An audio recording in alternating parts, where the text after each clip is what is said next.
What is going on, blessed people? My name is Day Chris, or you can call me Chris. So, another day, another budol. Hi everyone! So today's video is, i-share ko sa inyo yung na-purchase natin sa Shocks Philippines. So, without further ado, so unbox natin. Again, disclaimer itong ating hindi sponsor. And nabili ko ito sa mismong Shocks na kanilang tawag itong website. So thank you Shocks. So hindi ko alam kung bakit medyo malaki siya. Ang liit na kasi nito. Ayan lang. And siguro may bubble wraps or something. So inside this black plastic bag is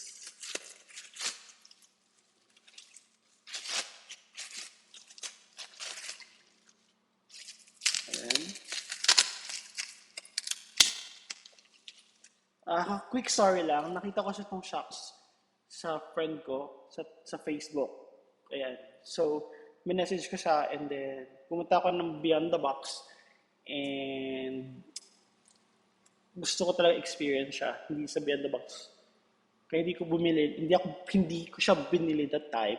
And now is nabili ko sa mismong website. So, ayun na. Wait. Okay, wait lang. So, may pa-freebie sila.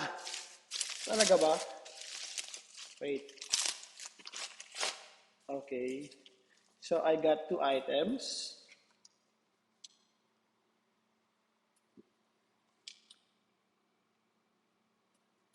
So, first item is this one.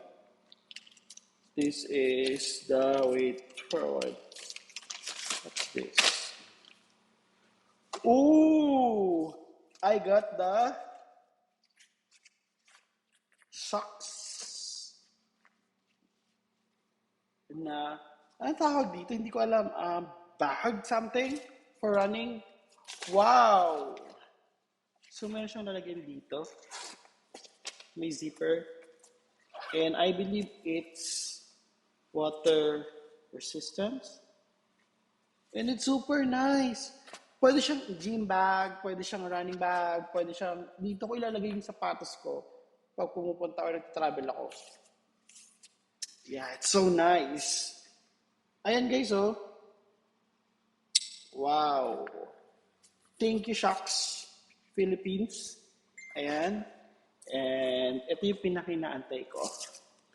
Ayan. So, this Shocks cost 11,990. And, paano ba? Siyempre, para marami tayong blessing, so need to unwrap. Ayan. Honestly, guys, for this one is, ang dami kong tinignan, kinonsider. Ayan. If you remember, I have the AirPods Pro 2 and nawala yung isa nun. So, I feel sad. And then, I got the AirPods 3 din naman, Pro 3. I got the AirPods Pro 2 and the Pro 3 is nasa bag ko. Basta ayun. So, hindi ko na masyado ginagamit yung 3 because yung Pro 3 na yun, it's because, alam mo yung parang feeling na meron siyang something na effect na hindi ko nagugustuhan pag natutulog ako. And for the Shocks is, nakita ko din kasi na ang dami niya reviews for running. And this is the Shocks Open Dots. Ayan. Open Dots 1. Ayan. So mag-unbox tayo for this one. And pasensya na kayo, for this unboxing is marami akong sinasabi. And ayun. So, nakita nyo na i-unbox ko to. So, abangan yung aking part 2 na mag-unbox na to. Ayan. Kasi masyadong nakapag 5 minutes na ako mag-unbox. Ayan. So, isipin nyo na lang na ito yung in-unbox ko.